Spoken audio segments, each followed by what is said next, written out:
How's it going here? Welcome back to the channel. I just want to give a quick follow-up on the OnePlus 7 Pro. So this is about 3 days now. I unboxed this on Saturday, May 8th. This is now May 11th, so my third day with the phone. I just want to give a quick follow-up on how it's been, and I can tell you that it's been really, really good, and it's probably exceeded my expectations. This is the OnePlus carbon fiber bumper case, so pretty much the same case I'd use on all my OnePlus phones. I got this for the 8 Pro and the 9 Pro. Being an original manufacturer case, everything fits really nice and snug. You can see it there, but that's what the case looks like on the phone if you're wondering what case and accessories I use.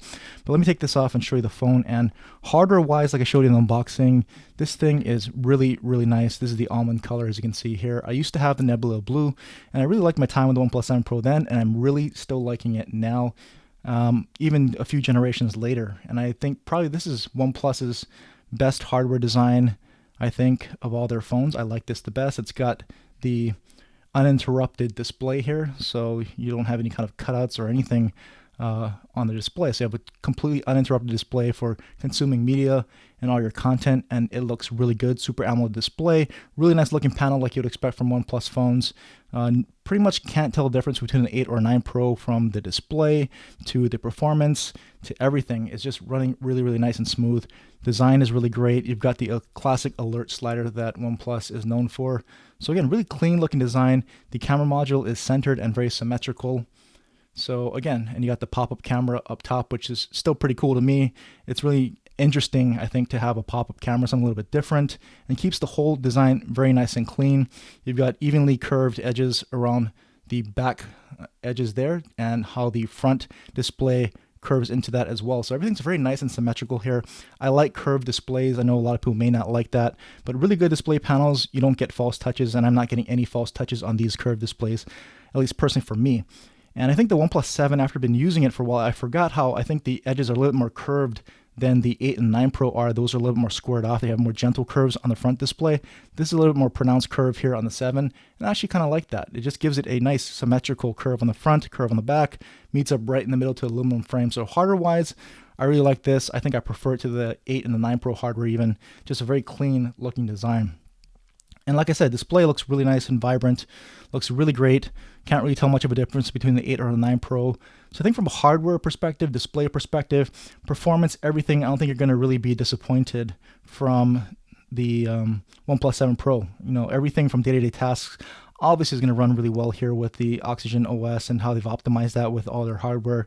No distinguishable differences using this versus my 8 Pro or my 9 Pro. I mean, you can see here, this is just basic usage, launching your apps, social media. I mean, of course, this is just going to chew through that. It's just such a powerhouse, and you're not going to have any kind of problems there. Gameplay also is just fine. I don't play a lot of games. Like I've said, I'm not a big gamer, but mobile games are going to play just fine on this, and I don't think you're going to have much of a problem. Everything's going to be very smooth. I don't really see any kind of dropped frame rates or anything like that on this. So, you know, day-to-day usage on your apps, gaming, everything is going to be great. So from a design, display, hardware, performance, software experience, as you can see here, if you go into About Phone, you can see what this phone is running with, all the specs and everything like that. But it is running Android 11, and it has the March security update. And it is running Oxygen OS. So you're going to have pretty much all the same software features and Oxygen OS customizations that I've been showing you in my OnePlus 9 videos. So if you're curious about that, go ahead and check that out. I do a complete run through of the software there if you want to know more about the software that you're going to see on this phone. Pretty much the same software, same experience that I showed you on the 9 Pro, which is really great. So apart from that, pretty much like I said, everything from design, display, performance, software, everything from this is almost indistinguishable between the 7 Pro, 8 Pro, and 9 Pro. So like I said in my unboxing video, I really want to check out the camera performance. And I compared this to the 8 and 9 Pro. I published that video. Go ahead and check that out. We'll talk cameras in a bit, but spoiler alert, the cameras on this are really good, or pretty good, I should say. They're not going to be top-notch cameras. They're not going to compete with things like Samsung, iPhone, Huawei, all that stuff, especially because it doesn't have that periscope zoom. It's not going to have that zoom distance. But from a main camera, ultra-wide camera, it actually is looking pretty good. But before I get there, I really just wanted to kind of quickly touch a little bit on the battery life, because, you know, once you get past the display, how it looks, how the design looks, the hardware looks, how it performs, do you like the software or not, it really comes down to battery life and camera. How long does your phone last? Is it going to last you as long as you need it to last you without having any kind of charging anxiety throughout the day? And I think a lot of people are going to want to know about camera performance. So I think battery and camera are probably the two biggest differentiators on smartphones today. And if we kind of go through this, my last couple of days, I've charged this twice in 3 days. So the first day I was doing a lot of heavy camera use. I was taking a lot of photos and videos, obviously, for that camera comparison. So as you can see here, it lasted, 4 hours, 5 minutes of screen on time here. And this is with almost a day and a half of use. You can see their heavy camera usage. That was the majority of what I was doing there, mixed with a lot of other typical usage around YouTube and other social media and stuff like that. So, but heavy camera usage, 4 hours of screen on time, about a day and a half of total usage. That's not great, but not bad considering, I was just really hammering it hard on the camera. Now, more typical usage was over the course of the last day and a half or so. And again, this lasted me a day and a half again, and I got 7 hours and 45 minutes of screen on time. So a lot better usage out of that battery cycle because I wasn't hammering the camera and wasn't really taxing it as much because of that. It was more typical usage. So again, 7 hours, 45 minutes. That's way better than I'm getting on my 9 Pro. I'm getting like 5 to 6 hours of screen on time out of that. And that could be because of the 120 hertz refresh rate on the 9 Pro. But I'm getting way better battery life, at least through my first normal cycle here on the 7 Pro, even despite it being, I think, a slightly smaller battery. But again, you can see here what I was doing there. Heavy on YouTube, watching a lot of YouTube videos, catching up on other people's videos actually. But other things around social media, Telegram, Twitter, Instagram, checking email, all that kind of stuff. So that's more typical usage for me. Still a day and a half, but almost 8 hours of screen usage there. So if you're curious about what that looked like, that's been my battery life over the first 2 cycles and 3 days here with the OnePlus 7 Pro.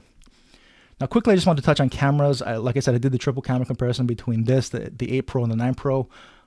If you want to check out that full video, I'll link it in a card somewhere and in the description. But I'll probably be showing you some of those photos and the video here as I kind of talk through it. But basically, camera quality has been very good. Photos look very good to me and actually really exceeded my expectations here. My hunch was that after all the updates, that the 7 Pro would be very close to the 8 Pro and even the 9 Pro. And it actually was. If you look at all the photos, especially in daytime, you really have to compare them side by side to really tell any kind of a difference between the photos. And that's actually a real big compliment to the 7 Pro. There's no real glaring issues or anything that makes these photos look extremely bad up front if you're looking at that. Even the color reproduction, OnePlus really touts that partnership with Hasselblad and saying they have much more natural colors on the 9 Pro. But if you look at it, yeah, there's some color differences, and that could be just variances in taking the shot and whatnot. But the colors aren't super pumped up here, even through this AMOLED panel I'm showing you. You can see it on the screen. Colors aren't super pumped up. The details actually look pretty good as well. Even the telephoto performance on this has been really nice, really easy to use, no real focus problem. Some other phones, you use telephoto and you try to take macro photos, it can have some focus issues. It's been really great here. So I think photos look good, and some of them even looked better on the 7 Pro than they did on the 8 or 9 Pro, and that's a huge compliment. There's more than enough detail being captured here by the 7 Pro cameras. And, it maintains a lot more contrast, I think, than the 8 or 9 Pro. So you either like that or not. But it definitely maintains more contrast. I personally prefer that. The 8 and 9 Pro are a lot more aggressive in lifting the shadows, especially if you look at some of the photos within a lot of the greenery and the shade in the trees. 8 and 9 Pro really aggressively lift those shadows, while the 7 Pro retains a lot of that detail and a lot of that contrast. So I prefer that because that looks more realistic to me versus just kind of trying to lift up the shadows on everything and try to, give you a consistent look across the entire photo. Is not as realistic to me. Even low light performance on this was actually pretty good, and I still think the 8 or 9 Pro low light performance is going to be better, but the 7 Pro, just looking at it individually on its own, low light performance is actually pretty good, even from the front facing camera. And I really had to compare it to the 8 or 9 Pro to see the actual differences there. So I think even in low light performance, it's pretty good. Nightscape on this really helps. So as you would expect, ultra wide angle, not as bright as the other two.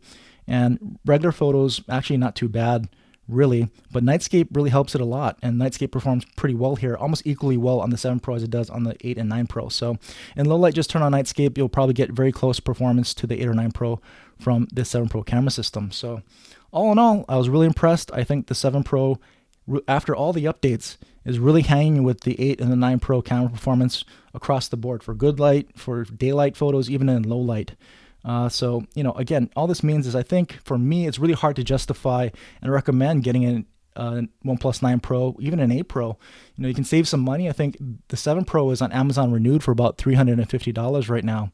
And so you can save a ton of money. I mean, the 9 Pro is starting at over $900. The one model they have here in the US is over $1,000, like $1,100 after taxes. So compare that to $350 here on, a phone that's performing extremely good, pretty much indistinguishable to the 8 and 9 Pro in every way. Slight differences in the camera. You're even getting better battery life here than on the 7 Pro than I am on the 9 Pro. So a lot of reasons to like the OnePlus 8 Pro here in 2021. I think OnePlus, unfortunately, out of the gate and at launch, it wasn't what they were promising from a camera performance. But over time, they've clearly updated it, and the camera performance is clearly improved and gets very close to the 8 and the 9 Pro. And so I would highly recommend actually considering a OnePlus 7 Pro if you can find a deal brand new, or if you're okay going through Amazon Renewed. They usually have really good condition phones. And I would highly recommend you look into that if you wanted to save some money and you really like OnePlus, you wanted a OnePlus phone. The 7 Pro is a very, very good option here, even in 2021. So that's my quick 3-day follow-up on the OnePlus 7 Pro after using it, taking a lot of photos, especially what my battery life has been like. But if you have any other questions or comments, you want to know more about the OnePlus 7 Pro or anything else that I didn't cover here, let me know. I'll try to continue to bring you more coverage on this. If you want to see other camera comparisons, let me know. I'll see what I can do. I'm trying to squeeze in all the videos as much as I can. But anyway, any other questions I can answer, I'll get to what I can. Leave them in the comments section. And as always, thanks for watching.